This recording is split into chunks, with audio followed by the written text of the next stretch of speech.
Selamat pagi, Ibu dan rekan sekalian. Berikut ini kami akan mempresentasikan tugas e-commerce week 14 dari kami kelompok 4, Treasure Cake and Bakery, mengenai analisis blog dan juga perkembangan materi dari week 9 sampai 14. Next.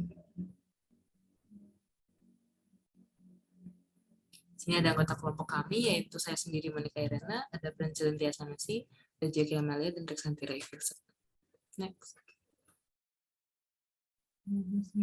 Bab pertama di sini adalah konsep online marketing dan online consumer behavior model.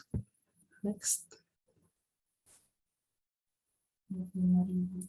Di sini online marketing merupakan seni dan ilmu menjual produk dan layanan melalui internet. Di sini seni berarti menemukan strategi pemasaran yang menarik bagi sasaran bisnis dan menerapkannya dalam penjualan. Sedangkan untuk sains atau ilmu artinya penelitian dan analisis yang diperlukan untuk mengukur keberhasilan strategi tersebut.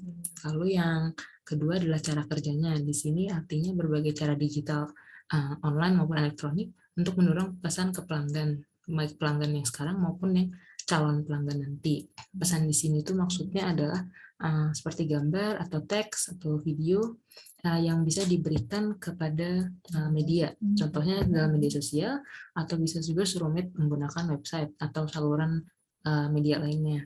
Kebiasaan konsumen online juga berubah semakin ke sini dan pembeli lebih cenderung mencari dan melakukan pembelian secara online sebelum membeli. Mereka pun cenderung meneliti produk secara online bahkan saat mereka ada di toko. Jadi umumnya sekarang semua bisnis itu menyertakan pemasaran online dalam bauran pemasaran mereka meskipun sudah punya toko secara offline. Lalu yang ketiga adalah perilaku konsumen online yang artinya di sini adalah proses bagaimana konsumen mengambil keputusan untuk membeli produk di e-commerce. Perilaku ini seperti mengidentifikasi masalah hingga memutuskan apakah dia akan membeli produk itu, didasarkan semua pada ekspektasi dan kebutuhan yang terus berkembang sampai sekarang. Next. Nah, lalu yang terakhir ini ada tahapan keputusan pembelian, di mana yang pertama adalah problem recognition atau pengenalan masalah yang didorong secara internal maupun eksternal. Hal ini menghasilkan respon, yaitu yang dinamakan keinginan. Keinginan ini, begitu konsumen sudah tahu keinginan mereka, maka mereka akan mencari informasi dan memahami bagaimana mereka akan mendapatkan keinginan tadi itu. Lalu yang kedua adalah pencarian informasi. Pencarian informasi ini artinya kalau mereka sudah tahu apa yang mereka inginkan, mereka akan mencari opsi-opsi di lingkungannya, baik dalam mendatangi toko, atau mencari di online seperti Google, atau ulasan-ulasan pelanggan lain. Lalu yang ketiga adalah evaluasi alternatif. Maksudnya di sini adalah saat mereka sudah mencari, maka mereka akan mengembangkan kriteria-kriteria lain seperti mencari alternatif seperti biaya yang lebih murah atau gaya yang lain, pilihan warna, dan jenis-jenis lainnya. Lalu yang keempat adalah keputusan pembelian. Dan di sini artinya konsumen sudah mengumpulkan semua keinginan mereka dan informasi-informasi yang logis yang memutuskan mereka untuk membeli produk tersebut. Lalu yang kelima adalah evaluasi pasca pembelian atau post purchase, di mana proses ini akan melibatkan banyak refleksi dari konsumen dan penjual dan menghasilkan pertanyaan seperti apakah pembelian tadi itu memenuhi kebutuhan konsumen, apakah konsumen senang dengan pembeliannya, atau bagaimana konsumen ini akan terus loyal atau bertahan dengan penjualnya. Lalu untuk praktek minggu 9 ini adalah penulisan artikel pada blog mengenai online marketing dan perilaku konsumen online. Judulnya adalah apa yang perlu diketahui dari online marketing perilaku konsumennya. Ini dirilis pada April 24 tahun 2022 yang dirilis juga pada blog Treasure Cake and Bakery. Next. Nah, untuk bab 2 akan dijelaskan oleh rekan saya. Untuk bab 2 yaitu konsep komunikasi pemasaran online. Next. Komunikasi pemasaran online merupakan kegiatan menyampaikan pesan secara online pada perangkat komputer atau smartphone yang memadai. Komunikasi pemasaran online dapat dilakukan untuk memudahkan dalam menyebarkan informasi mengenai produk serta menarik konsumen dengan cara yang lebih efektif dan efisien. Kemudian Terdapat perbedaan pemasaran internet dan pemasaran tradisional. Jika dibandingkan dengan pemasaran tradisional, pemasaran melalui internet dapat menjangkau audiens yang lebih luas karena banyak individu yang lebih menyukai berselancar di dunia internet. Kemudian pemasaran internet juga menyesuaikan iklan yang ditayangkan dengan kebutuhan dan minat target konsumen. Kemudian ada multi-channel marketing. Multi-channel marketing merupakan strategi pemasaran yang melibatkan banyak saluran komunikasi sebagai sarana dalam jalin hubungan dengan pelanggan. Terdapat beberapa saluran yang bisa digunakan dalam aktivitas pemasaran. Yang pertama yaitu website.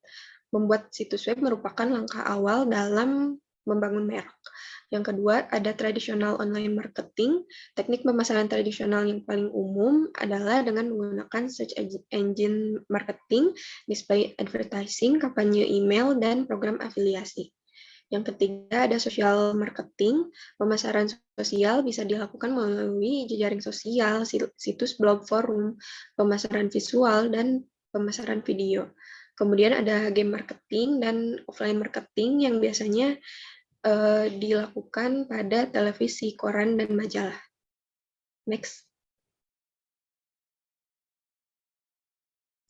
Kemudian untuk praktek pada week 10, yaitu kami membuat artikel pada blog Resya Cake and Bakery mengenai konsep komunikasi pemasaran online yang dirilis pada tanggal 17 Mei tahun 2022.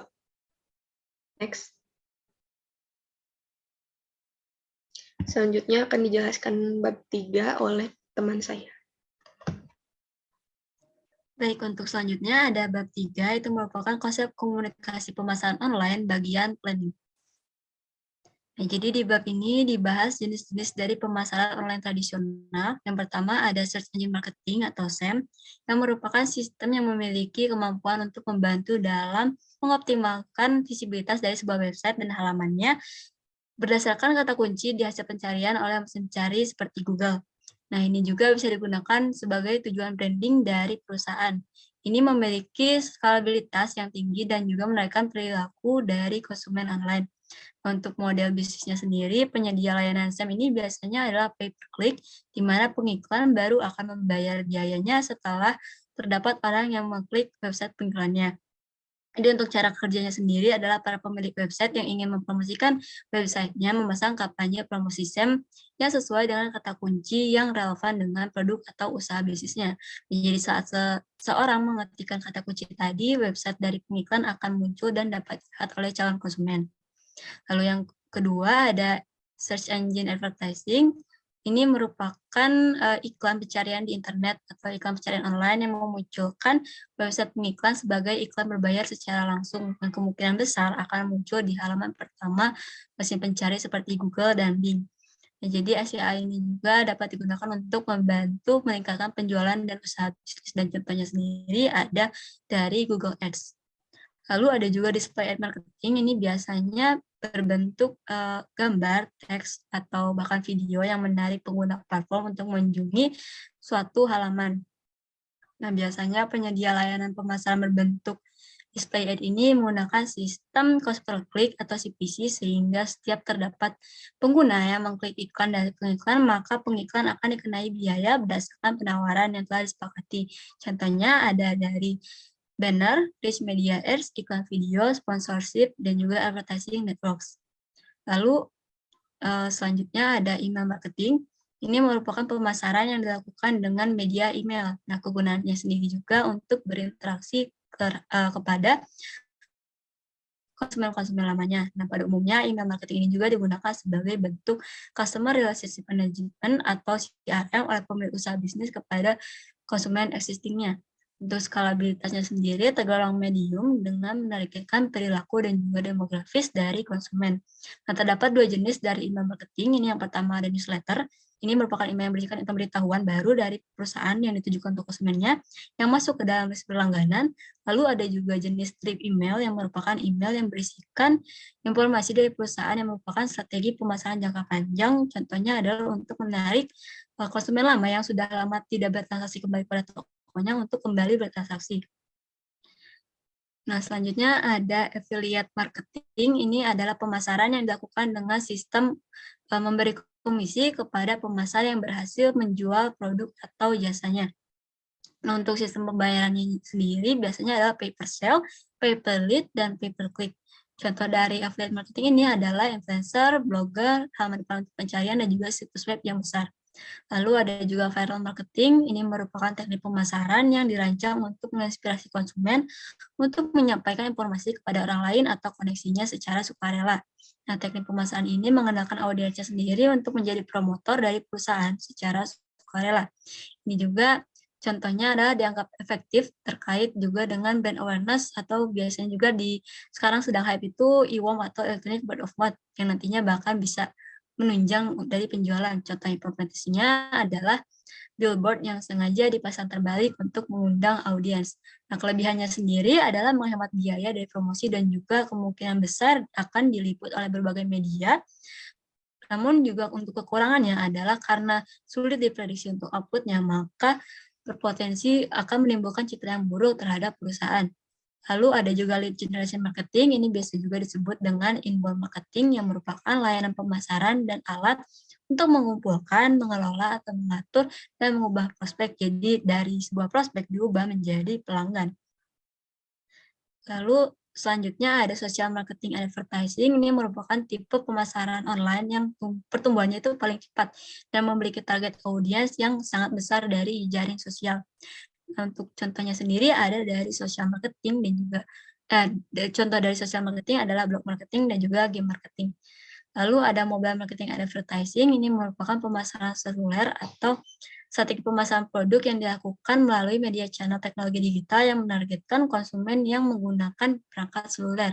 Iklan yang disebarkan sendiri bisa berbentuk pesan multimedia, push notification dari sebuah website, dan juga QR. Untuk kelebihannya sendiri dikarenakan sekarang untuk pengguna seluler setelah terjadi peningkatan yang sangat signifikan dan juga iklan multimedia yang lebih dimengerti. Lalu ada juga local marketing, ini merupakan strategi pemasaran yang menargetkan konsumen berdasarkan lokasi geografisnya yang dekat dengan bisnis yang dijalankan. Nah, contohnya adalah hotel yang menargetkan para pengunjung di kota tempat usaha hotel ini terletak. Selanjutnya untuk praktek minggu 11, untuk analisis tools SEO kami menggunakan SEMrush, di mana di sini terdapat banyak sekali fitur seperti organic research, lalu ada keyword overview, lalu ada listing management, dan ada juga untuk membantu dalam pembentukan konten atau juga analisis konten.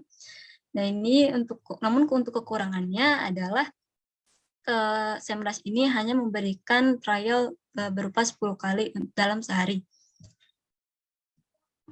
Lalu selanjutnya ada bab 4, ini akan dijelaskan oleh teman saya. Bab selanjutnya adalah bab 4 yang akan membahas mengenai komunikasi pemasaran online bagian sosial media. Boleh di next. Bagian pertama ialah social media marketing and advertising. Pemasar saat ini tentu saja tidak dapat mengabaikan audiens yang dikumpulkan oleh jejaring sosial media seperti Facebook, Twitter, dan Instagram, yang jumlahnya dapat menyaingi audiens pada televisi dan radio. Data menunjukkan bahwa pengguna sosial media semakin banyak setiap tahunnya. Pada tahun 2016 saja data menunjukkan bahwa Facebook telah memiliki jumlah anggota sebanyak 1,7 miliar. Sehingga tidak mengherankan bahwa pemasar saat ini sangat mementingkan audiens dari media sosial ini. Boleh di next. Selanjutnya adalah aspek pendukung dari social marketing and advertising ini. Yang pertama ada dari targetnya, di mana dengan menggunakan social marketing and advertising ini dapat menargetkan target audiens yang sangat besar di jejaring sosial media. Lalu ada fiturnya, di mana fitur yang dapat digunakan ini dapat mendorong pertumbuhan dari pembeli, yaitu contohnya ada saat pencarian di sosial media itu ada fitur rekomendasi. Lalu ada pemasaran blog. Pada saat ini, walaupun pengguna sosial media seperti Facebook, Instagram, dan Twitter jumlahnya terus bertambah, namun blog tidak dapat tergantikan. Hal ini dikarenakan masih banyak sekali perusahaan yang menggunakan blog untuk memasarkan atau menyampaikan informasi yang masih panjang di blog. Lalu saat ini juga sedang marak pemasaran melalui game, di mana di sini contohnya kolaborasi antara Gojek dengan PUBG Mobile, di mana player PUBG Mobile itu diberikan skin Gojek sebagai bentuk pemasaran oleh Gojek. Next.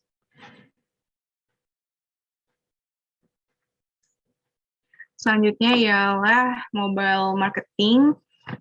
Mobile marketing ini digunakan karena formatnya yang utamanya itu dapat menampilkan konten yang kaya, media yang kaya seperti tidak terbatas pada teks saja, namun ada musik, bisa juga video, lalu bisa melalui games, email promosi, dan sistem kupon.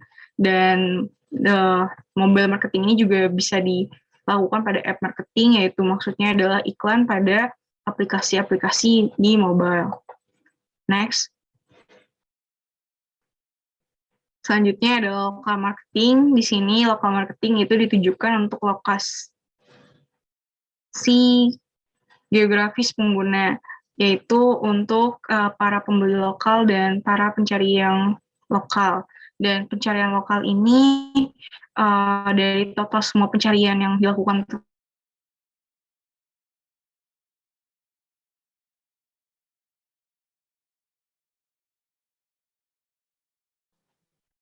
dengan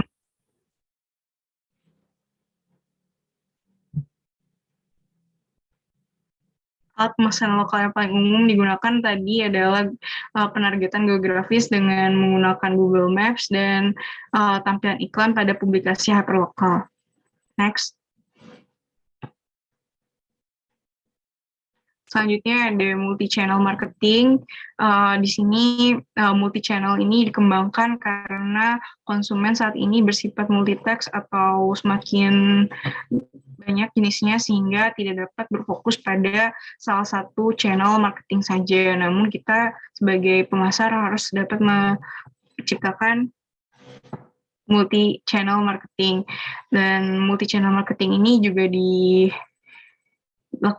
karena kampanye internet saja tidak cukup dan juga harus didukung oleh marketing lainnya seperti mobile marketing ataupun social media marketing. Next. Di sini ada selanjutnya adalah customer retention strategis. Maksudnya customer retention adalah bagaimana bisnis atau pemasar di sini dapat membuat customer itu membeli lagi produknya secara terus-menerus. Dan di sini ada beberapa strategi. Yang pertama ada personalization and one-to-one marketing atau iklan yang dipersonalisasikan khusus untuk setiap masing-masing dari customer-nya. Yaitu dengan menerapkan personalization ini maka para customer-nya akan targeting lagi sesuai dengan segmennya yang lebih sesuai, lebih kecil lagi, dan targetingnya itu didasarkan pada behavioral dari para customer-nya. Lalu ada strategi customization. Di sini strategi ini ideal untuk diferensiasi produk ataupun jasa. Lalu ada strategi customer co-production, di mana di sini customer dilibatkan dalam pembuatan produk, semisal pemilihan desain. Lalu ada strategi customer service. Di sini memberikan pelayanan terhadap customer. Di sini dapat memberikan frequently asked question, lalu bisa dilakukan dengan real time customer chat system, bisa menggunakan AI. Lalu di sini ada automated response system, yaitu pesan otomatis yang membalas pertanyaan dari customer. Next.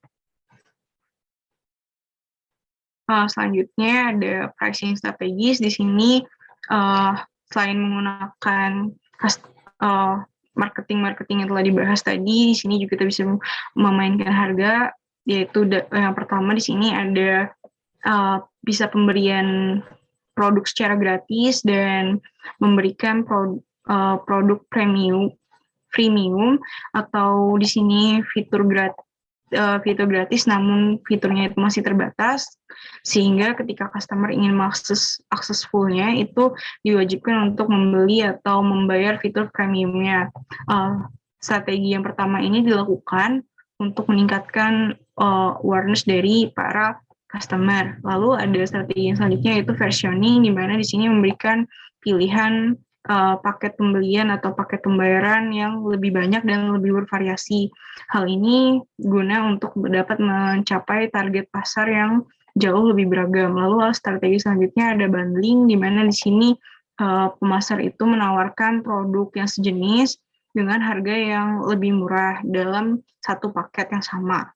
Lalu di sini selain dengan 3 strategi yang sebelumnya, di sini ada dynamic pricing, di sini disesuaikan dengan customer-nya. Contohnya ada auction atau pelelangan. Pelelangan ini biasanya digunakan untuk barang-barang yang sifatnya mewah, seperti mobil ataupun tas-tas mahal, tas-tas merek terkenal, dan pelelangan ini biasanya dilakukan dengan tawar-menawar antara para pelanggannya dalam waktu tertentu. Lalu ada yield management. Yield management ini sangat berbeda dengan pelelangan, di mana yield management ini biasanya digunakan untuk melariskan atau menjual produk yang tersisa dari stok, yaitu dengan memberikan harga yang lebih murah untuk segmen pasar yang berbeda. Lalu yang selanjutnya ada flash marketing, di mana flash marketing ini yaitu produk tertentu diberikan harga yang murah, namun dalam waktu yang sangat terbatas. Flash marketing ini efektif untuk e-commerce maupun agen travel, penerbangan, dan wisata. Boleh di next. Selanjutnya ada long tail marketing. Long tail marketing ini maksudnya ialah pada saat pemasaran offline atau lokal itu kita tidak dapat menjual produk yang kurang populer, karena ketika kita menjual produk yang kurang populer, yang ada malah tidak ada yang berminat dengan produk tersebut. Namun berkat internet marketing, maka penjualan produk yang kurang populer tersebut dapat dimungkinkan, walaupun permintaannya lebih sedikit dibanding dengan produk populer. Sehingga total penghasilan pada keseluruhan itu menjadi lebih besar, dikarenakan biaya inventaris yang hampir nol karena tidak diperlukannya pembukaan toko offline. Lalu ada biaya pemasaran yang lebih kecil dikarenakan melalui internet, lalu juga dapat memanfaatkan fitur mesin pencarian dan rekomendasi. Next. Praktik pada minggu ke-12 ini adalah mengenai penerapan search engine optimization tool pada di sini kami menggunakan SEMrush pada blog kami, yaitu fiturnya adalah si SEO Writing Assistant atau yang bisa disingkat SWA, yang dapat memberikan nilai pada teks berdasarkan pada nada, orisinalitas, dan keterbacaan teks tersebut. Fitur ini diterapkan pada 3 artikel dengan judul yang dapat dilihat pada layar. Boleh di next.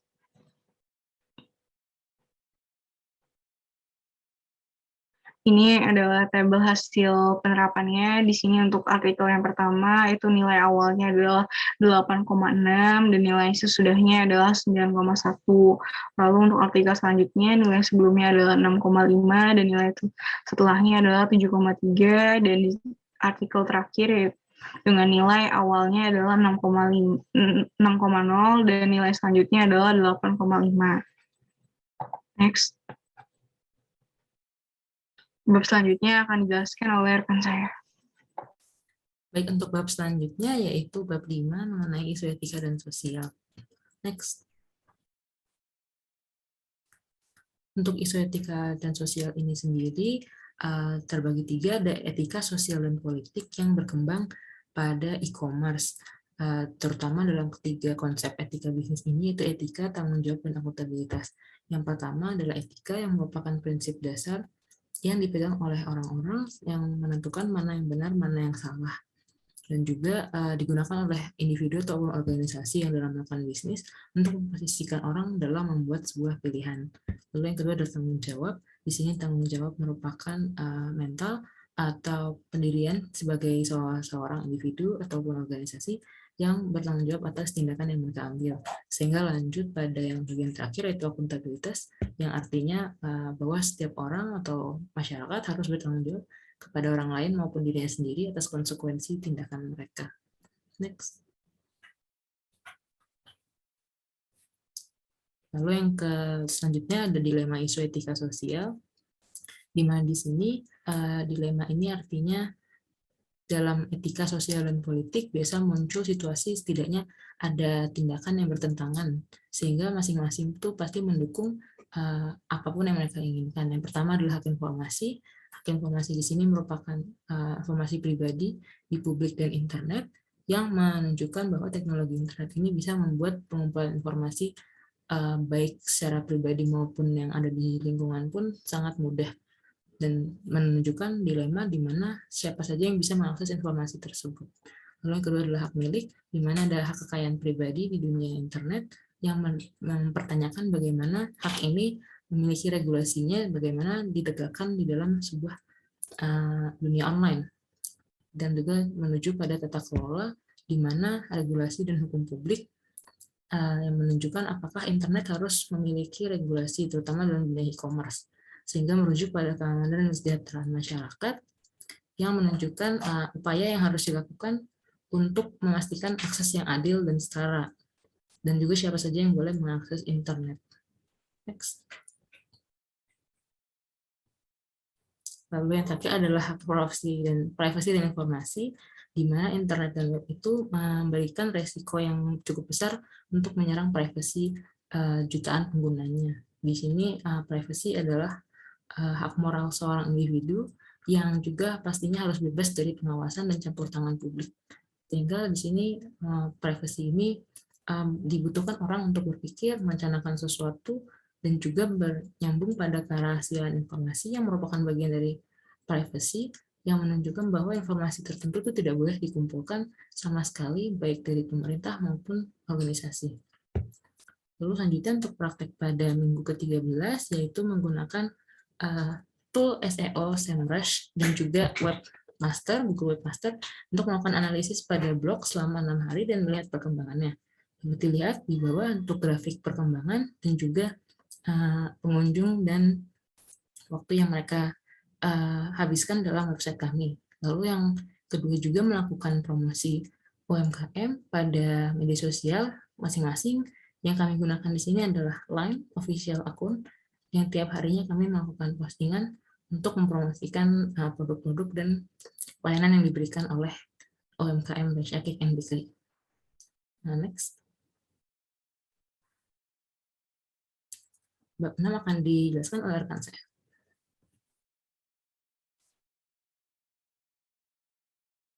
Internet Marketing Technologies. Next.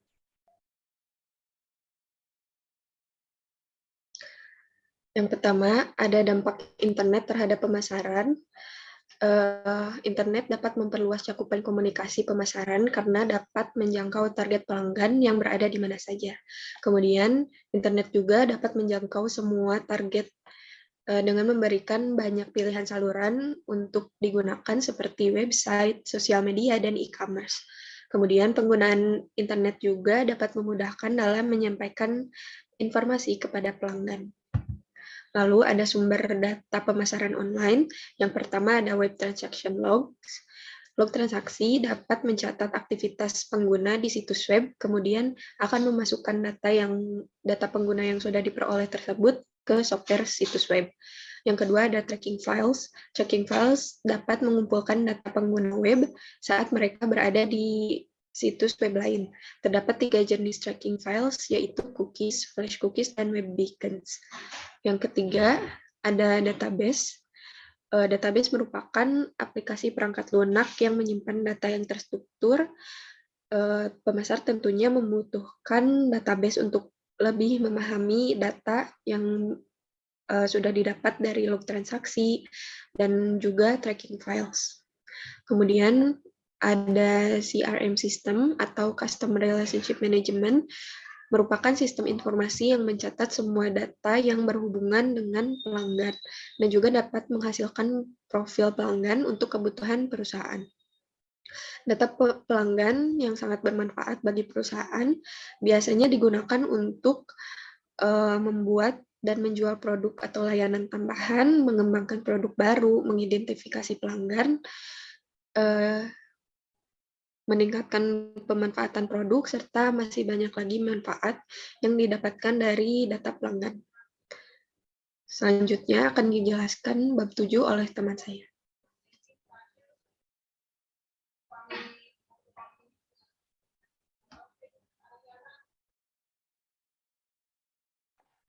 Selanjutnya ialah bab 7 yang akan membahas mengenai saran kelebihan dan kekurangan blog kelompok lain. Boleh di next. Berikut ialah tampilan dari hasil penilaian kami, mulai dari saran, kelebihan, kekurangan, rating atau penilaiannya, dan perbandingan dengan blog kami, yaitu Resha Cake and Bakery, dengan alamat websitenya ialah icomcakeandbakery.blogspot.com. Boleh di next.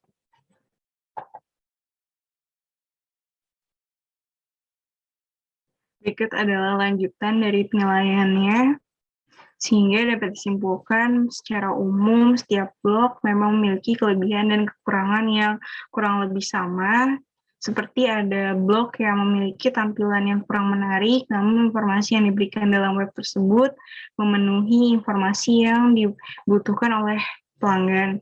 Dan ada juga yang sebaliknya, yaitu tampilan blognya itu sudah menarik dan baik, namun informasi yang diberikan itu masih kurang lengkap. Seperti contoh pada mebel kayu yang tampilannya setelah baik dan menarik, namun isi website yang diberikan itu kurang, dan ada pula kebalikannya, yaitu tampilannya itu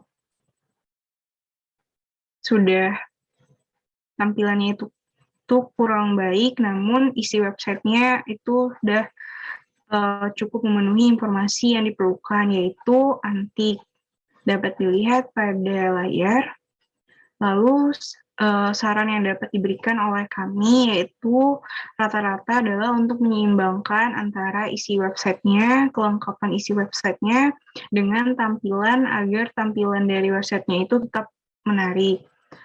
Sehingga dibandingkan dengan blog kami yaitu Resha Cake and Bakery, rata-rata kami memiliki tampilan yang lebih menarik dan informasi yang kami sajikan itu lebih lengkap, seperti tersedianya penjelasan singkat pada profil UMKM, lalu tersedianya kontak dan informasi lainnya.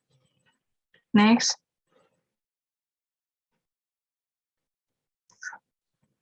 Boleh di next lagi. Baik, untuk selanjutnya ada hambatan dalam membantu bisnis. Dan untuk sebenarnya tidak ada hambatan yang sangat signifikan secara keseluruhan dalam mengganggu proses perkembangan e-commerce, namun dikarenakan waktu mahasiswa yang padat dan juga pemilik bisnis yang sulit untuk ditemui, terkadang sulit untuk menentukan jadwal untuk diskusi bersama dalam pengembangan e-commerce-nya. Lalu untuk selanjutnya ada lampiran dari pembagian kerjanya. Yang pertama ada dari Monica Irina Putri Bagaskara, itu berperan untuk mencari informasi mengenai paper bab 1, 5, evaluasi blog, dan juga untuk mengupload ke YouTube. Lalu ada Reksanti Revilsa, itu berperan untuk mencari sebagai informasi mengenai paper bab 2 dan 6, dan juga mengevaluasi blog. Lalu ada Pranjali Tiasa Messi, itu untuk mencari sebagai informasi mengenai bab 3 dan evaluasi blog, dan juga membuat presentasi. Lalu ada Rezeki Amalia Yubairi, berperan dalam mengerjakan bab 4, merapikan format paper dan evaluasi blog, dan juga edit video. Jadi cukup sekian dari kelompok kami, kurang lebihnya mohon maaf. Assalamualaikum warahmatullahi wabarakatuh.